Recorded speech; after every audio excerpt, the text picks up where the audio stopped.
5 अनाथ बहनों के घर आई दुर्गा माँ। तूने मुझे बुलाया शेरा वालिए, मैं आया शेरा वालिए।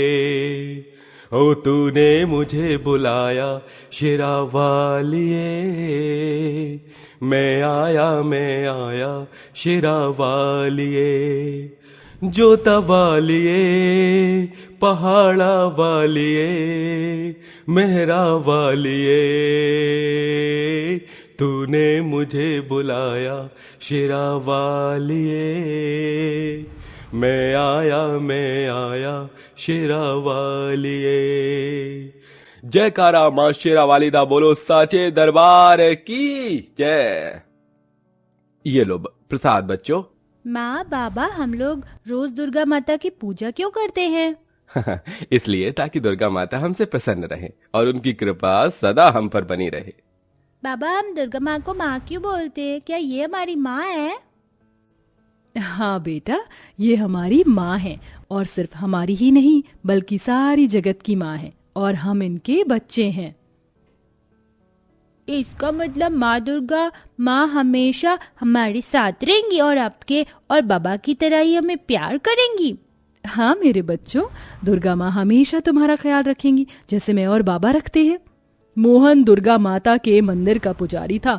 वहीं वैशाली अपने पति मोहन के साथ दिन भर मंदिर में रहती, दुर्गा माता के लिए प्रसाद बनाती और साथ ही साथ मंदिर की सफाई करती। मोहन और वैशाली के साथ साथ उनकी 5 बेटियां भी दुर्गा माता की भक्त थीं। माँ चलो ना, पेरेंट्स मीटिंग के लिए हम लेट हो रहे हैं। बच्चों बस थोड़ी देर और, बाबा दुर्गा माता की पूजा कर रहे हैं ना, पूजा के होते ही हम लोग चलेंगे। लेकिन माँ, हम पहले से ही बहुत लेट हो चुके हैं। तुम अपनी चारों बहन का ध्यान रखो, मैं अभी जाकर तुम्हारे बाबा को बुला कर लाती हूँ।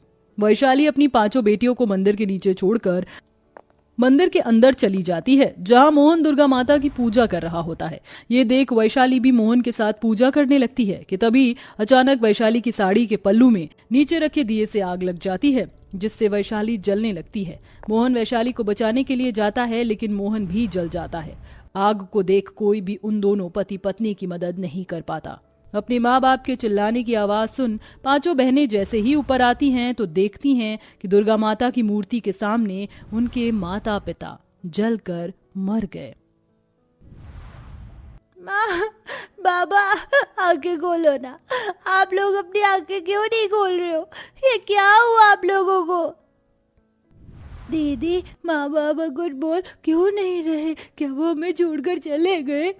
देखते ही देखते दुर्गा माता के सामने 5 बहनें अनाथ हो चुकी थीं। मंदिर में मौजूद लोग वैशाली मोहन का अंतिम संस्कार करते हैं।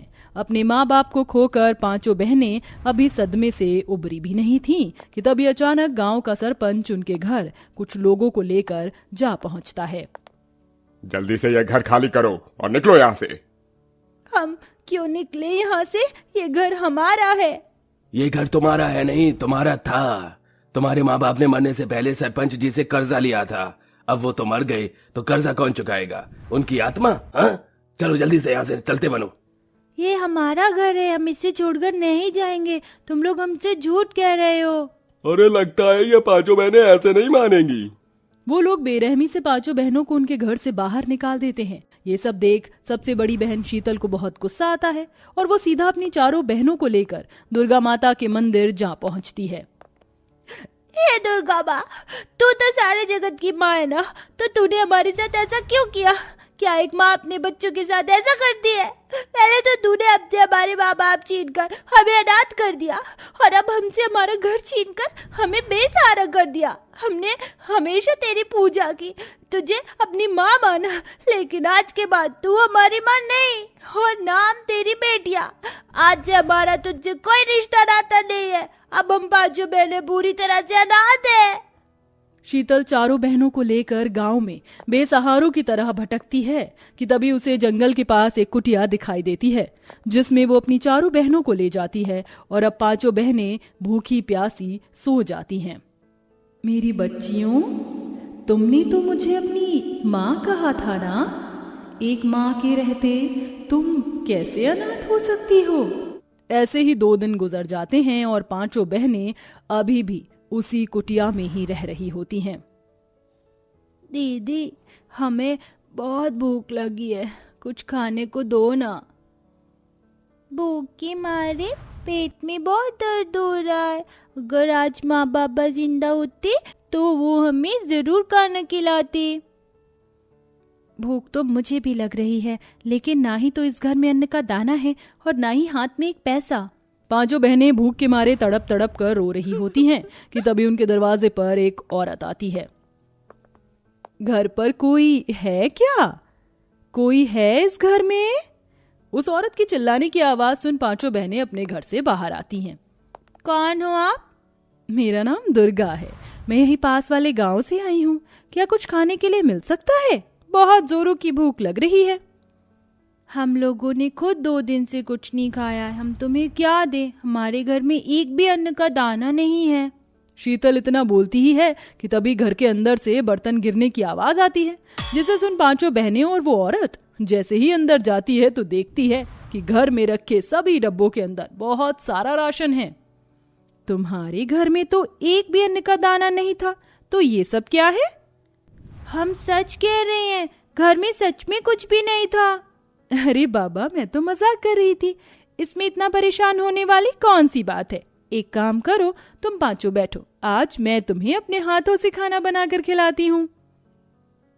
पांचों बहनें जाकर जमीन पर बैठ जाती हैं, जिसके बाद वो औरत जल्दी से चूल्हे पर खाना बनाती है और पांचों बहनों को परोसती है और साथ ही साथ अपने हाथों से उन्हें खाना खिलाती है, जिसे देख पांचों अनाथ बहनों की आंखों में आंसू आ जाते हैं। ये क्या, तुम्हारी आंखों में आंसू? क्यों? लगता है तुम्हें मेरे हाथ का खाना पसंद नहीं आया। ये खाना तो बहुत अच्छा है, ऐसा लग रहा है कि ये खाना हमारी माँ ने बनाया है। वैसे आपका नाम क्या है? आपको पता है हम पांचों बहनें अनाथ हैं। मेरा नाम दुर्गा है और मैं भी तुम पांचों की तरह अनाथ हूँ। मेरा भी इस दुनिया में कोई भी नहीं है। तो आप भी हमारे साथ रहो ना, हमें हमारी माँ और आपको बेटियां मिल जाएंगी। तुम पांचों के मुंह से माँ शब्द सुनकर बहुत सुकून मिला है। आज के बाद मैं हमेशा तुम्हारे साथ रहूंगी, तुम्हारी माँ बनकर।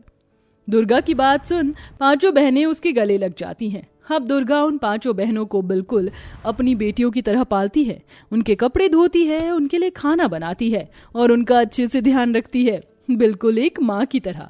ऐसे ही वक्त गुजरता है और अब नवरात्रि आने वाली होती है। तुम लोगों को कोई तैयारी नहीं करनी है क्या? किस चीज की तैयारी? अरे नवरात्रि है ना, 3 दिन बाद हमारे गांव में तो हर साल हम नवरात्रि किसी त्योहार की तरह धूमधाम से मनाते थे। हमारे सामने दुर्गा माता का नाम मत लो। दुर्गा माता के मंदिर में ही जलकर हमारे माँ बाबा हमें छोड़कर चले गए थे और दुर्गा माँ कुछ ना कर सकी। शीतल, जो इस जग में आया है उसे एक दिन जाना भी है। विधि के विधान को आज तक कौन रोक सका है? तुम्हारे माँ बाप की आयु शायद उतनी ही थी, इसलिए भगवान ने उन्हें अपने पास बुला लिया। दुर्गा की बात सुन पांचों बहनें नवरात्रि मनाने के लिए तैयार हो जाती हैं, जिसके बाद अब दुर्गा नवरात्रि बनाने के लिए सारा सामान लेकर आती है और पांचों बहनें अपने हाथों से बिल्कुल अपनी माँ की तरह दुर्गा माता के लिए प्रसाद बनाती हैं और दुर्गा माता की मूर्ति को भोग लगाती हैं, जिसके बाद वो प्रसाद लेकर दुर्गा को खिलाती हैं। मैंने अभी तो प्रसाद खाया और तुम मुझे फिर खिला रही हो। लेकिन आपने प्रसाद कब खाया? हमने तो दुर्गा माता को भोग लगाया था। अच्छा, तो लाओ मुझे प्रसाद खिलाओ। पांचों बहनें बारी बारी करके दुर्गा को प्रसाद खिलाती हैं और ऐसे ही नवरात्रि के दिन गुजरने लगते हैं और आज कन्या पूजन का दिन होता है। दुर्गा अपने हाथों से कन्या पूजन का भोजन पकाती है और उन पांचों अनाथ बहनों को परोसती है। आप तो बिल्कुल हमारी माँ की तरह ही खाना बनाती हो। हमारी माँ जब हर साल कन्या पूजन करती थी ना, तो वो भी हमें ऐसे ही कन्या पूजन का खाना खिलाती थी और बाकी कन्याओं की तरह ही हमारी भी पूजा करती थी। आपको देखकर तो ऐसा लगता है कि जैसे आप ही हमारी माँ हो। आप जब हमें अपने हाथों से खाना खिलाती हो, हमारे सर पर हाथ फिराती हो, हमें लोरी गाकर सुनाती हो, तो ऐसा लगता है कि हमारी माँ ही ये सब कुछ कर रही हैं।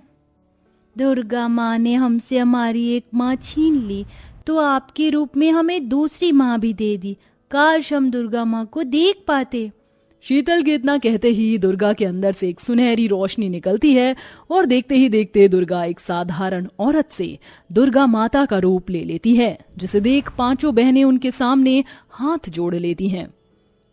आप इतने दिनों से हमारा माँ की तरह ध्यान रख रही थी। हमने आपको इतना भला बुरा कहा, लेकिन आपने हमारी इतनी सेवा की। दुर्गा, हमें माफ कर दीजिए। नहीं मेरी बच्चियों, इसमें तुम्हारा कोई कसूर नहीं था। जो हुआ उसे देखकर तुम तो क्या, जग का हर कोई इंसान मुझे गलत समझता, लेकिन मैं गलत नहीं हूँ और ना ही अपने बच्चों की आंखों में कभी आंसू देख सकती हूँ। इसलिए इंसानी रूप धारण कर मैंने तुम पांचों का माँ की तरह ध्यान रखा। दुर्गा माँ, अब तो आप साक्षात हमारे सामने आ चुकी हो। इसका मतलब अब आप हमें छोड़कर चली जाओगी? नहीं मेरी बच्चियों, भला एक माँ क्या अपने बच्चों को छोड़ सकती है? मैं सदैव तुम्हारे साथ हूँ।